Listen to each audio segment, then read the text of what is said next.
Hi, I'm Carolyn Zaumeyer, nurse practitioner here at LowTE, Florida. I have the pleasure today to have Dr. DeSilva visiting with us to help me explain nutraceuticals and how they come together with our pellet therapy to give you the best result.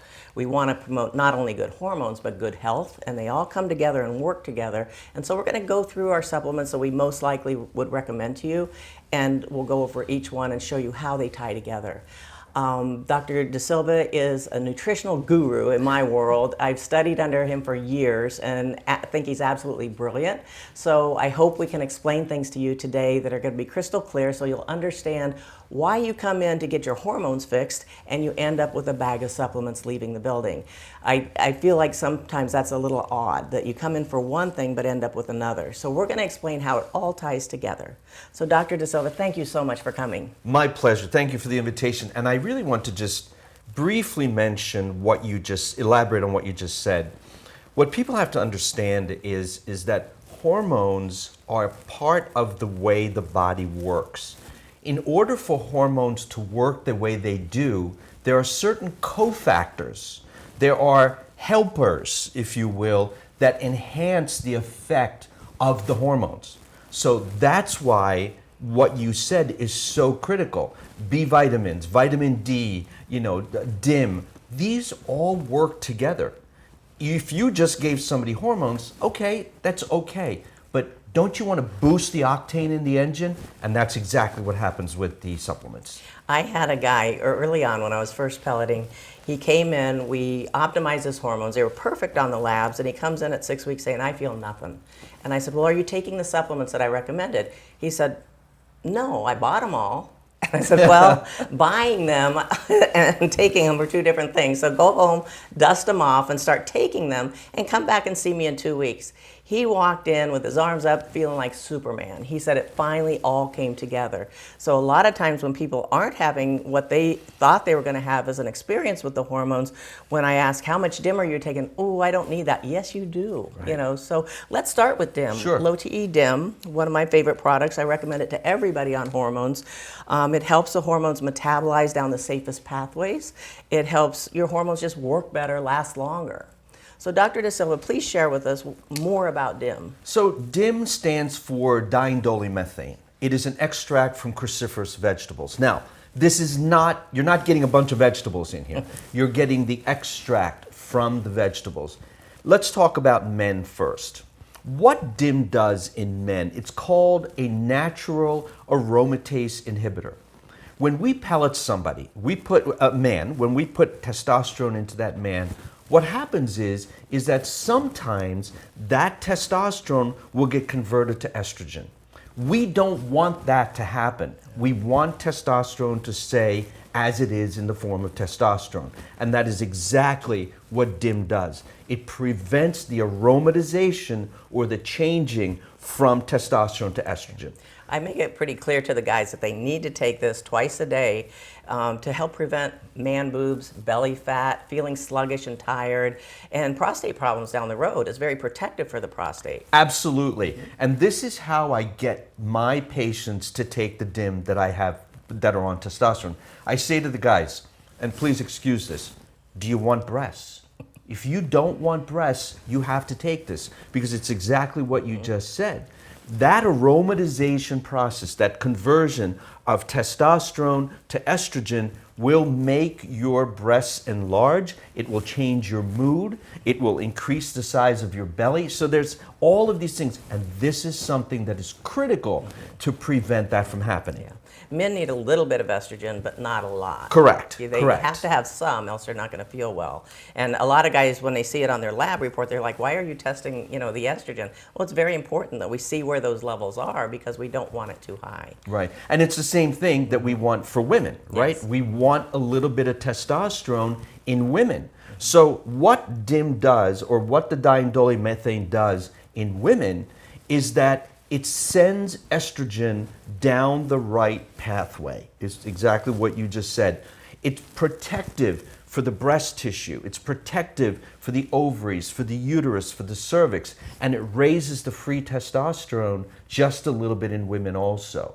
So there's no, and I cannot tell you, and I've been teaching courses and talking about this for almost over 25 years. How many people, men and women, that are on bioidentical hormones have no clue what DIM is? Yes. That just completely blows my mind that they're not on this. I see them coming to me from other providers, and I'm like, well, are you taking DIM? And they're like, well, what's DIM? Right. And so then I go into it, that it helps actually, it's very supportive and protective for the breast for women, to Right. help prevent breast cancer. So it's very important that women take 1 a day, men take 2 a day. And I love also what you said about the prostate. It is very protective for the prostate tissue in men. So there's no question about it. This is a must. Yeah. This is a staple that anybody that's doing hormones needs to be on. Absolutely, absolutely. But I think we've covered DIM pretty Yes, good. yes, All absolutely. right, let's move on to our next two. And they look alike. They're ADK and ADK10. And what that means, it's vitamins A, vitamins D, and vitamin K, all put together to work synergistically to get the best benefit for your vitamin D, which helps with your bones, your mood, it helps with your teeth, and it helps with your immune system. Absolutely. So, and again, why do we have A, D, and K in here? Most nutrients work in a triad. Like, for example, for calcium metabolism, you need magnesium and vitamin D. For vitamin D metabolism, you need vitamin A and vitamin K2. So most of these vitamins and minerals work synergistically. That's number one. Vitamin D, and this is 5,000 IU and this is 10,000 IU. Vitamin D, as you mentioned, is one of the most critical nutrients that you can take. Immune health, brain health, heart health. It's great for your teeth, as you said. And why is there vitamin K2 in here? The reason that there's vitamin K in here is that vitamin K acts as a gatekeeper. It's a traffic signal. It's a police officer that says, calcium, you go over here, and vitamin D, you go over here. So if you didn't have K2 with the vitamin D, there would be no direction as to where the vitamin D and or calcium would need to go. And that's where the problems begin. It would arbitrarily, calcium and vitamin D would then arbitrarily deposit throughout the body and produce a myriad of problems. Yeah. Yeah, and the A helps with the absorption, Yes, correct? excuse me. Yes, I forgot to, yes, absolutely. So vitamin A is a carrier. It's a carrier molecule that takes the vitamin D in. Remember vitamin A and D ointment when our kids were little and they were growing up? Yeah. Vitamin A and D ointment was something that we used for diaper rashes and things like that. And the reason the vitamin A was in there is vitamin A, first of all, is wonderful for the skin. It is incredible for the skin. And by the way, and I don't know if I've ever mentioned this to you before, so I'm glad we're doing here's a this. new nugget. Yeah, Here this we is a new go. nugget. So on the back of your arms, a lot of people have those little bumps, those little lumps and bumps on the back of their arm. Looks like prickly heat. Yeah. That is a vitamin A deficiency. Wow. So that's what I just said. Vitamin A is tremendous for the skin. So you will see that once you start using the A, D, and the K2 together, you're going to get that improvement in the back of the arms, and those little bumps and lumps are going to go away. That's a good new little Yeah, nugget. that's Thank a you new for little sharing. nugget. That's Sure, great. sure. So we covered our ADK and ADK10, so that's very good. That's very important.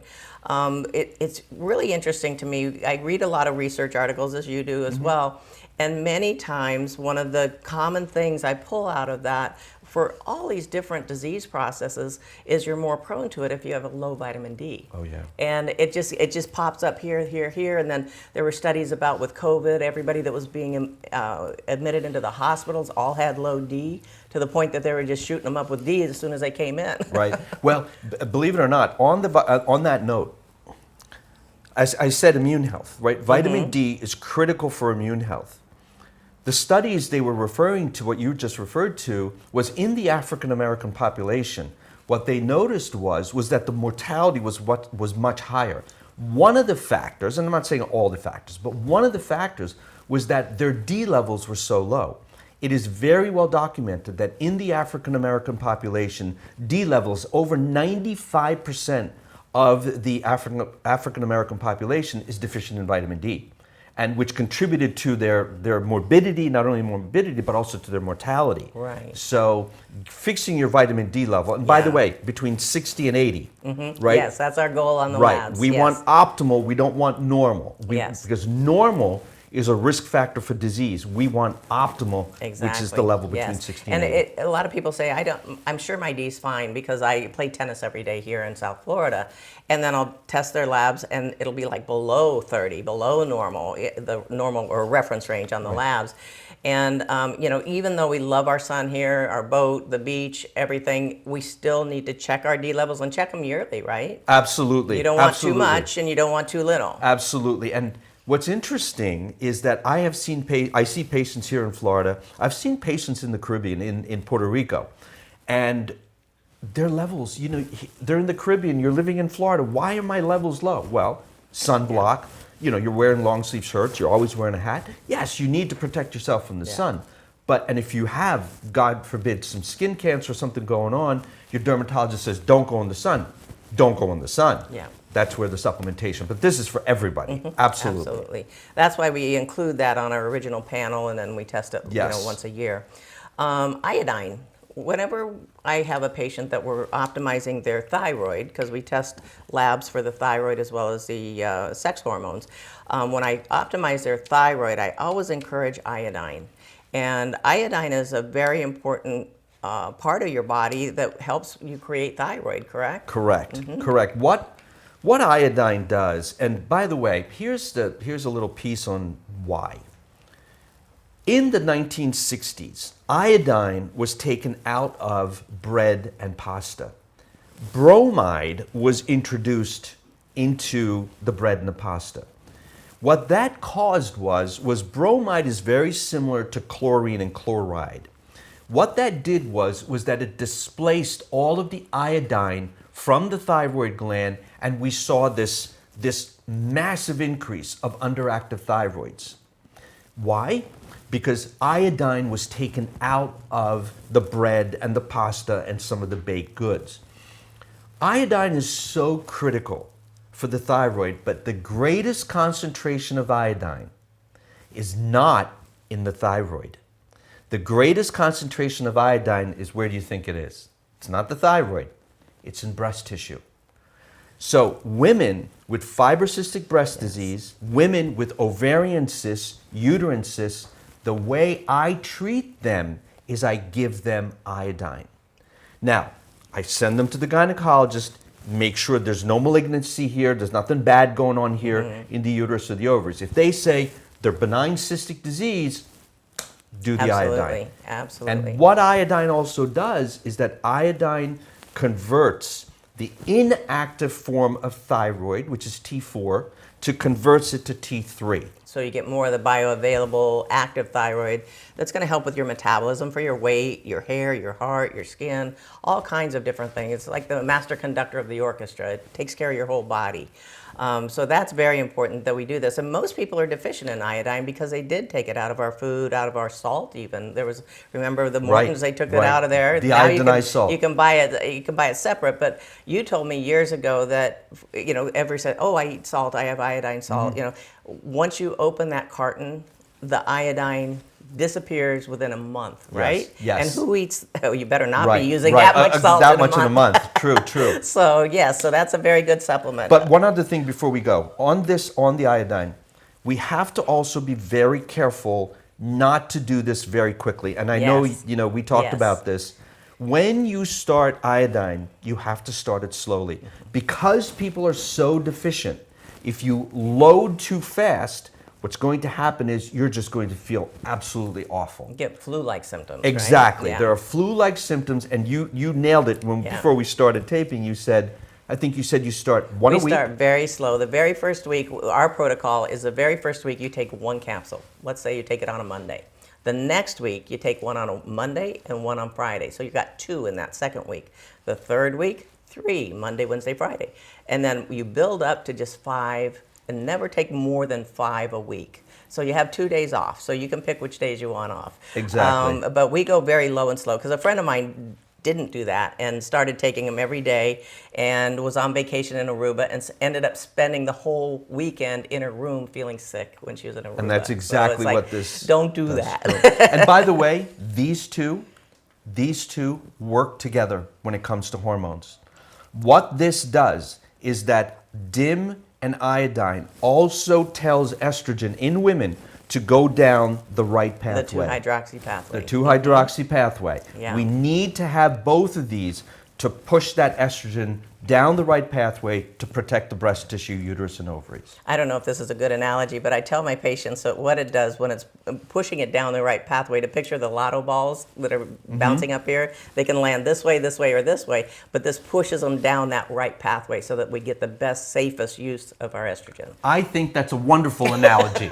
Oh, good. No, but seriously, that's Yeah. exactly what's happening. Yeah, and that's a great the visual. estrogen has the option to go down these pathways, and one of them's not so good, or a couple of them aren't Right, really two that of them good. are not so good. Yeah, Right. so to get it to push down the right one is good. Perfect. Yeah. So Okay. I just wanted to point that out, how they work together. Okay, now methyl factors. Methyl factors, we need to talk about methylation because some people know about it, but a lot of people don't. And there's a specific gene that some people are testing for and finding out that they are not able to process their B vitamins properly. So please share with us more about methyl factors plus and methylation. Sure. Methylation is one of the most critical processes within the body. It has to do with brain health. It has to do with heart health. About 60% of the US population can't methylate, which means you have to make sure that you're taking the right kind of B vitamin. You cannot take cyanocobalamin, you have to take methylcobalamin. And also, it's the same thing with folic acid. You cannot just use folic acid, you have to use methylated folate.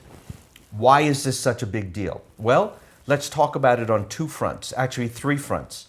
Number one, let's talk about it with regard to the hormones, right? When it comes to hormones, if you don't have B vitamins, you cannot make estrogen. So you have to have the right B vitamins in the right amounts in your body to make estrogen.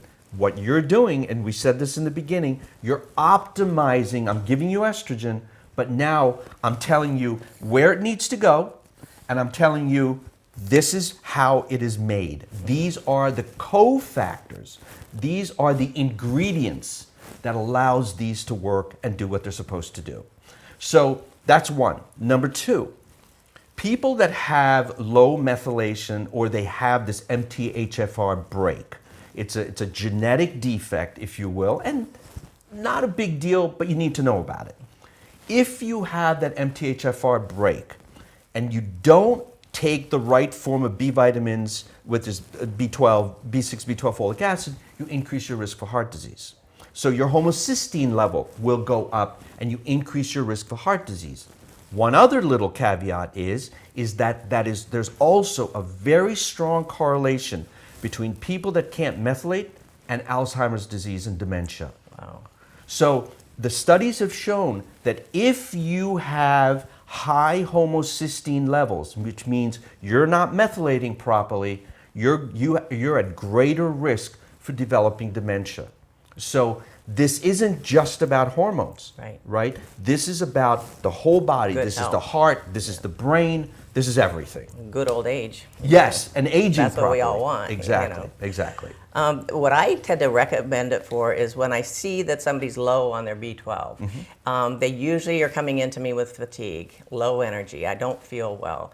This will help give them that boost. I recommend it 1 to 3 a day, and I tend to take one after lunch for a little pop, Yes. just to help me through the afternoon.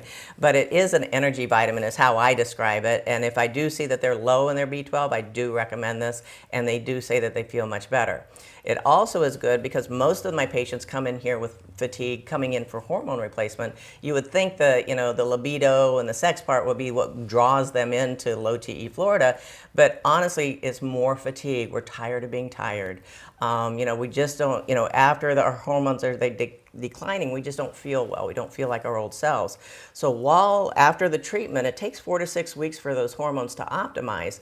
During that time, if they're taking their methyl factors, they're going to feel that better energy and just feel better. So You're absolutely correct. And one other little piece in there is a lot of people that come in that have low testosterone levels, they're usually a little bit overweight, and they may have some blood sugar issues. So a lot of these folks are also going to be on things like metformin. Well, metformin depletes, just rips vitamin B12 right out of the body.